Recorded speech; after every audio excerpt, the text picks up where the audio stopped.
Okay, welcome back. So we are now on lecture 9, where we have been looking at the plastic pollution, different sources of plastic pollution. So as you will remember, in the last video, towards the end, we were looking at plastic getting into the ocean from different sources. Especially we were referring to a study which was done in environmental science and technology, which has listed the top 10 rivers from where the plastic was getting into the ocean. And top 10 rivers were mostly, most of them were from Asia and some from Africa. So we'll continue that global sources of plastic in this particular lecture as well. And again, just a recap, this particular week, which is the week 2, we have been looking at the sources of plastic waste, the production, and global and Indian data on plastic waste production. So from where we have left earlier, in terms of the plastic ocean getting into the 20 rivers in 20. This is again the data coming from 2015 in terms of plastic getting into the ocean from top 20 rivers, which is coming from another paper published just last year. And most of these plastic related studies have been done in last I would say within last decade or so. So most of these papers are pretty new paper. And again, this also kind of confirms what we just saw in the previous last slide of the previous video, the Yangtze River from China, which is showing as the biggest source of plastic. And then Ganges, which includes contribution coming from India as well as Bangladesh, is nearly half of what coming from the Yangtze River. Then there is a Xi River, XI. I'm assuming that the pronunciation is correct. If I'm wrong, just let me know. Then Huangpu River, which is another Chinese. Then we have a Nigerian river cross, Amazon, which comes from Brazil, Peru, Colombia, and Ecuador. Brantish, which is in Indonesia, Pasing, a Philippines river, and as you can see, there is a lot of list kind of goes down in there. And these kind of shows you starting from 333,000 tons all the way to 11,900 tons. So as 20 polluting rivers across the world, shown estimated amount, and again this is an estimated amount. This is not the total, it's an estimated annual input, which is of the plastic plastic getting into the ocean in tonnage. So it's in the weight form.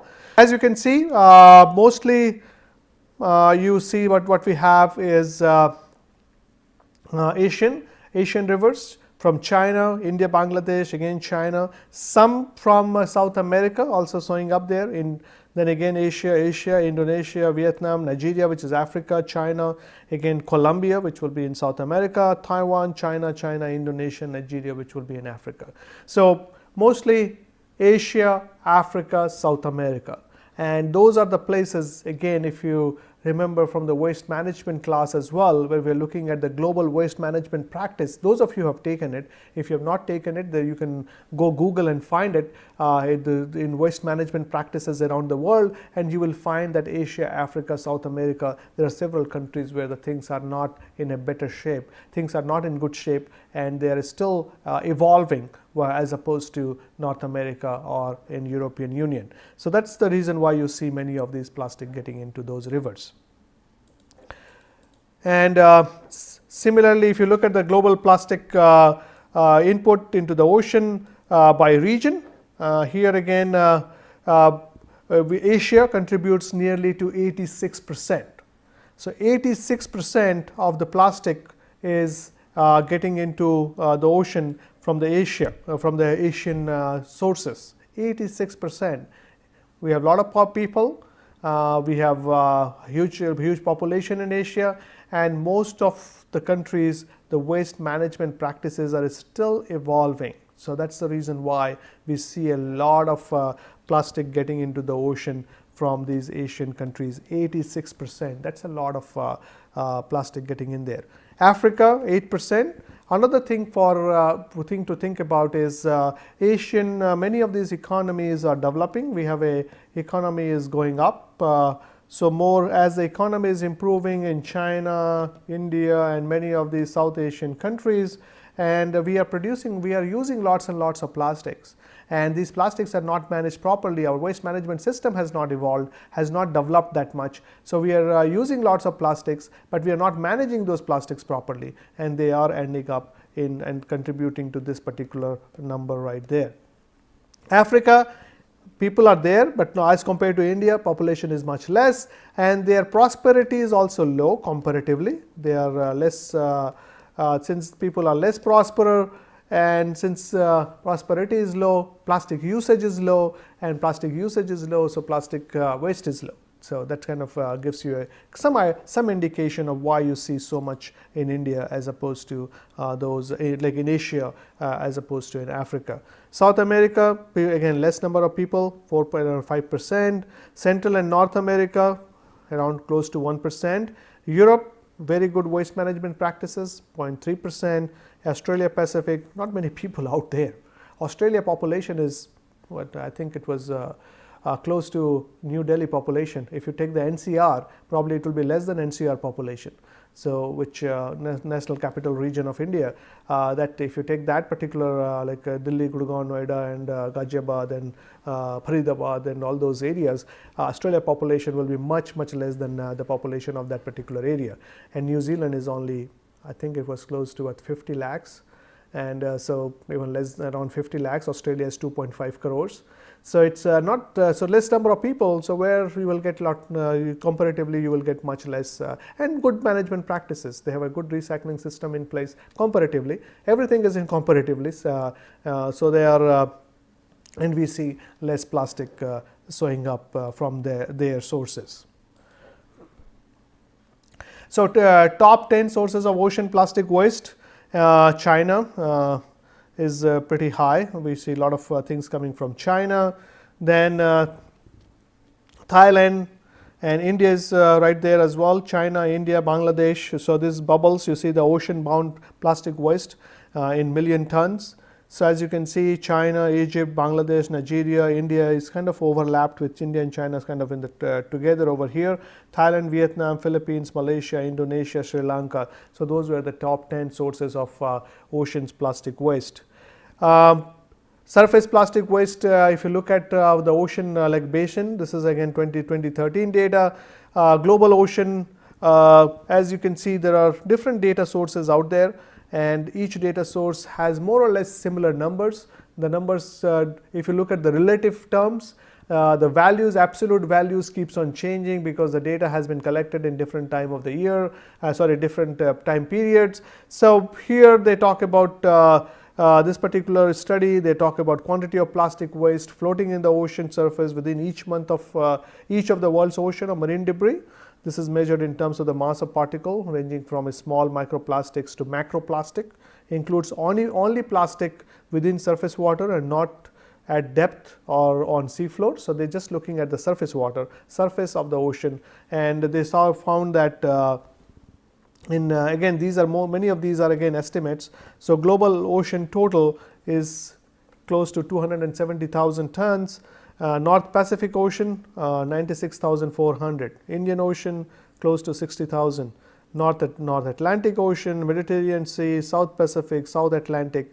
So as you can see, we have there was close to 300,000 tons of plastic debris floating in ocean as per a study reported in 2014, done in 2013, which was close to nearly 5 to 6 years ago.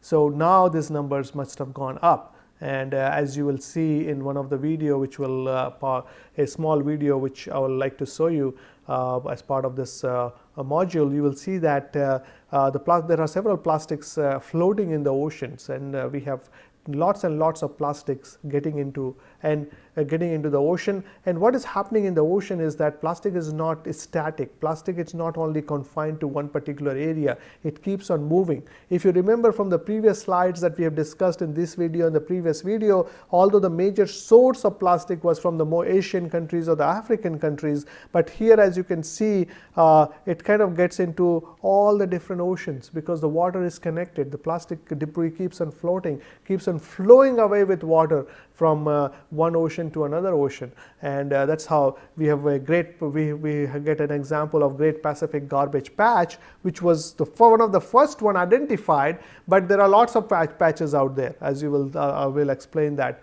and while we play that video, and you will see that in a couple of minutes from now. So Great Pacific Garbage Patch, which is one of the biggest plastic debris in ocean, which has been reported a few years back, and this was one of the eye opener for plastic waste, improper plastic waste management problem of the globe. And here it was there were different types of plastic. We had different types of plastics, and as well as the particle size, different particle size were there. And plastic sources were measured in mass in tons. Data is collected in the year 2015, and if you look at the particle size diameter, it was from 0.05 centimeter all the way to greater than 50 centimeter. So different sizes of plastics were floating into that Great Pacific Garbage Patch, and you had and the distribution, if you look at from 0.05 to 0.15 is the green color here, then 0.15 to 0.5 is the other second color.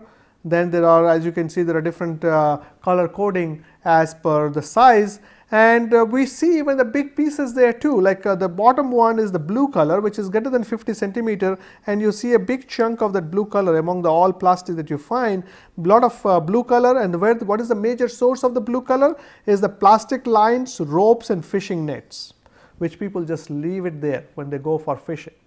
So this plastic lines, ropes and fishing nets, that was the source of major source of this size greater than 50 centimeter.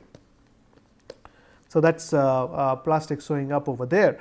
Then you look at, and that was close to 41,376 tons, and had some other sources there as well. It's not only that, but close to maybe 38,000 tons was greater than 50 centimeter.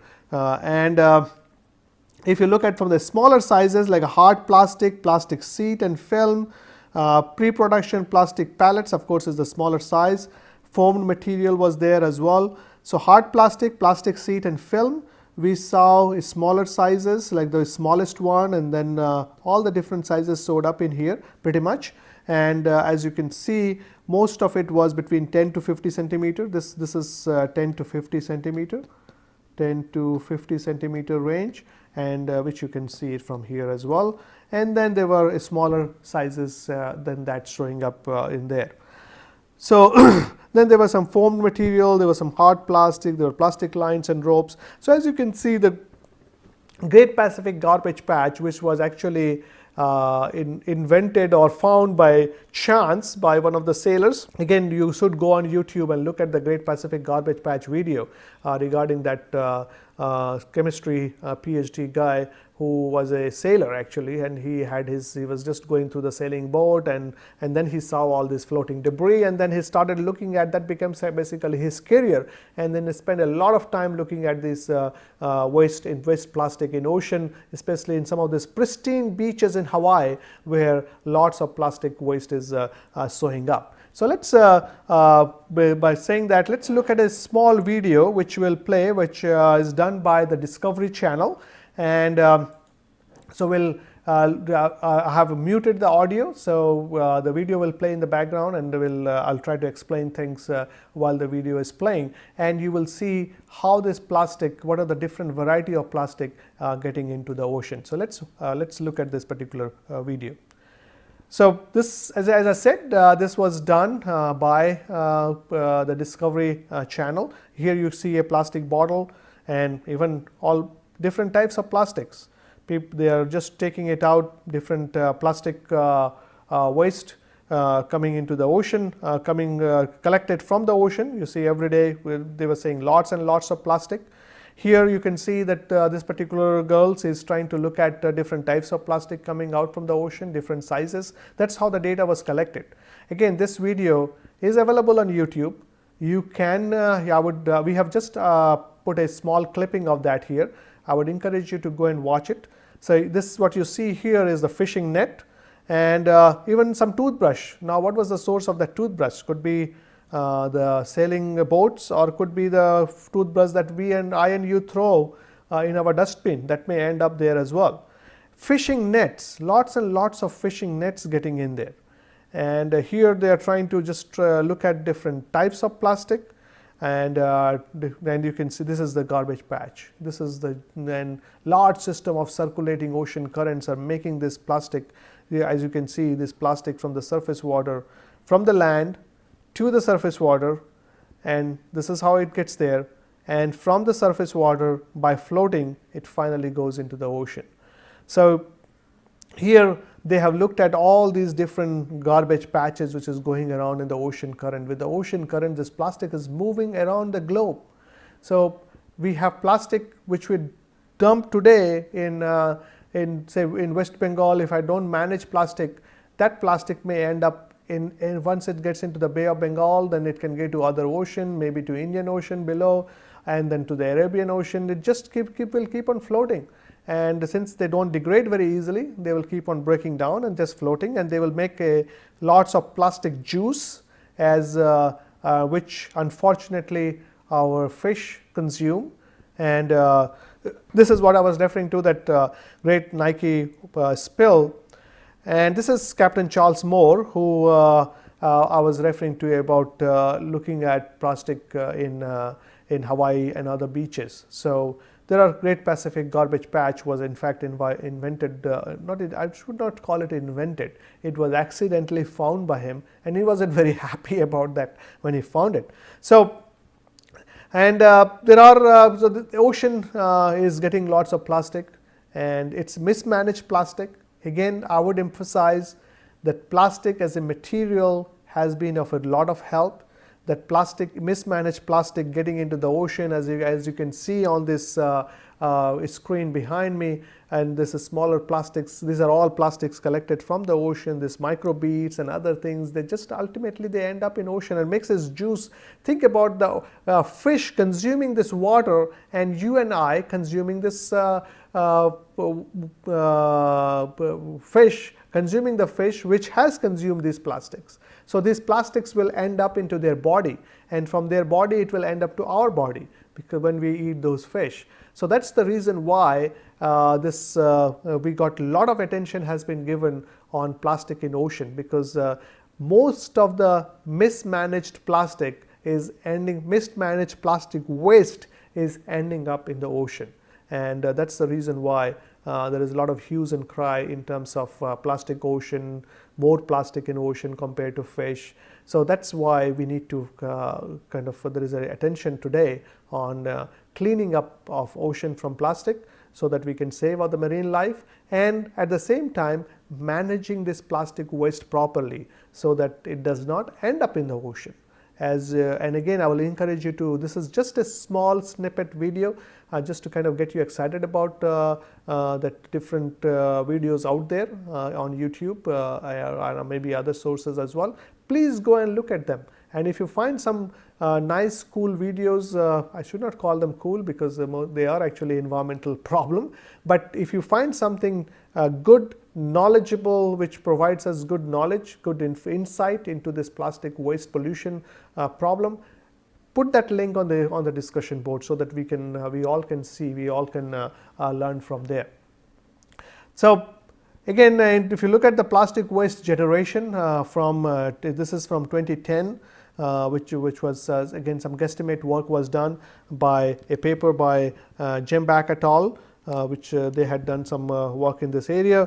This is Jenna Jembak from University of Georgia, and it also some work done on the World Bank. So taking those two work together, what was found was in terms of the plastic waste generation, as you can see on at the color coding.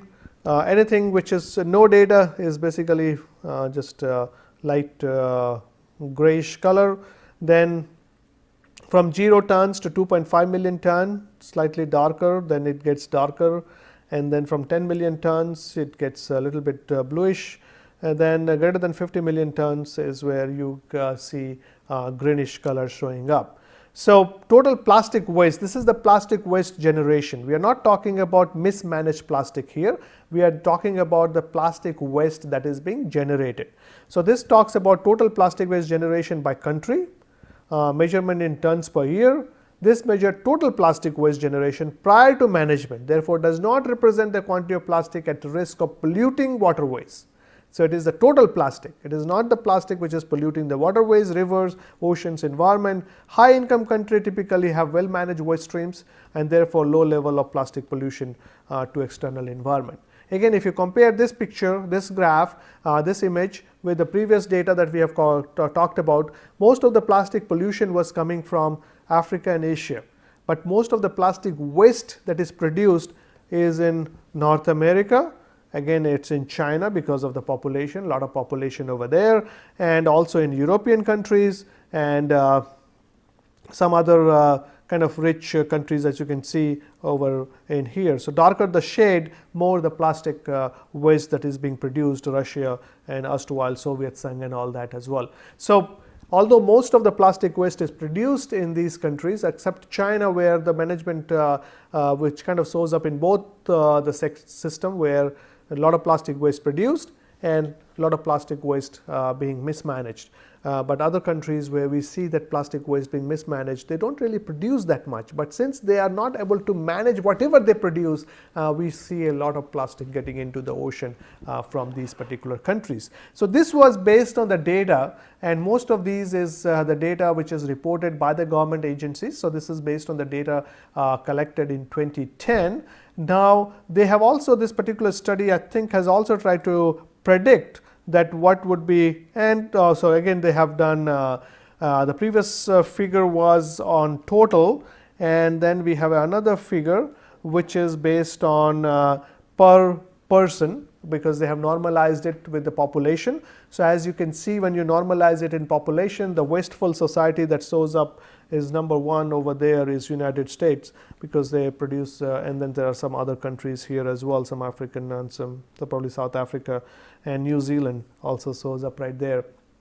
So, and some of these European countries right over there as well. So, but and because of the darker the shade, more the waste that is produced.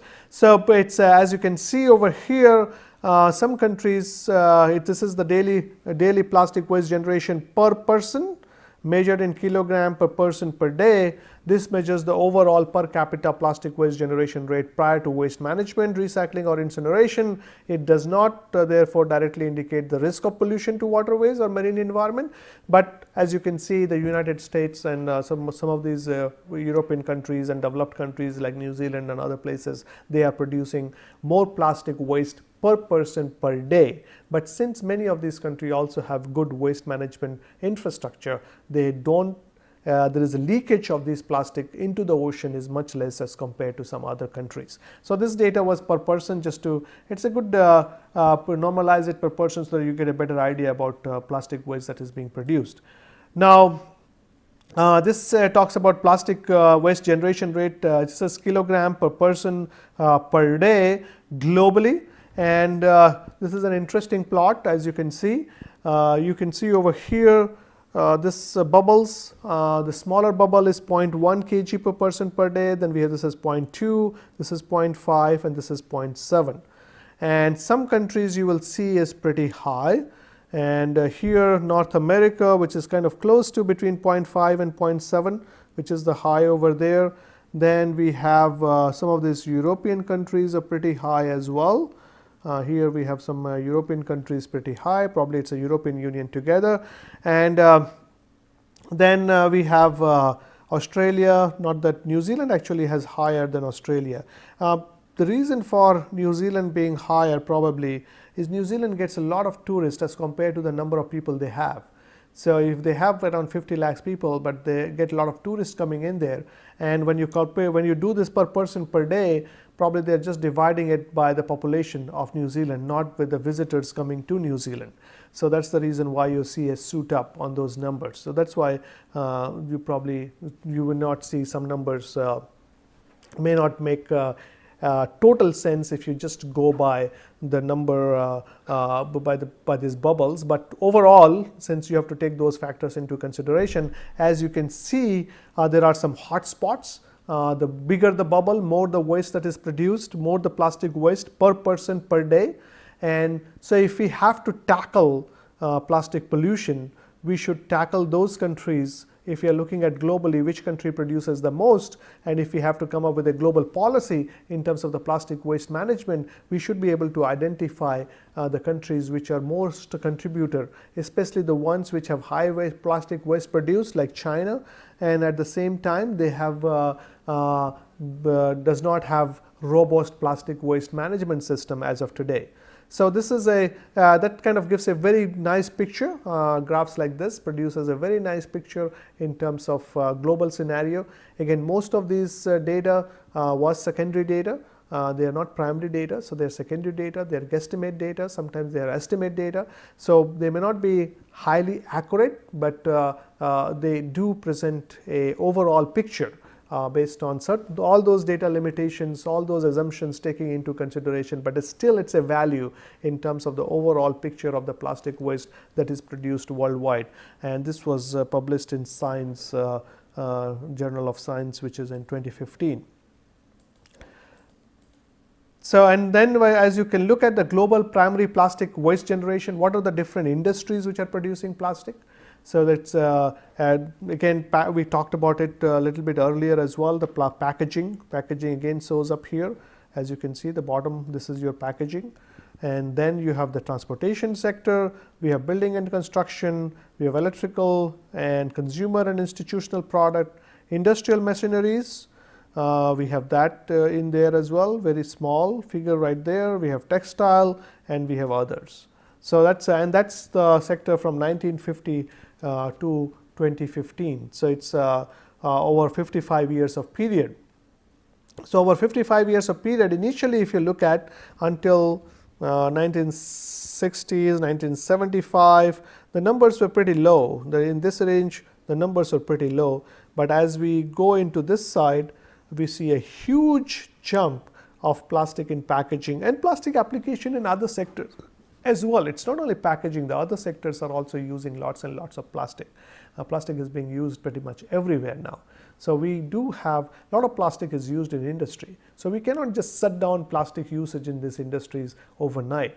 And so that's why when we say that plastic ban is only a part of the answer, and only certain types of plastic can be banned, and we have lots of other types of plastic which needs to be used. We have no other option. We have to use those plastic material, but at the same, because we don't have any other alternatives. But at the same time, when these plastic waste does end up in the disposal stream, as you saw in that video from Great Pacific Garbage Patch, on the other videos out there on plastic pollution, it's not only the single-use film plastic which is creating a problem. It is the entire plastic waste stream which is a problem, and we need to come up with solution for the entire plastic waste stream.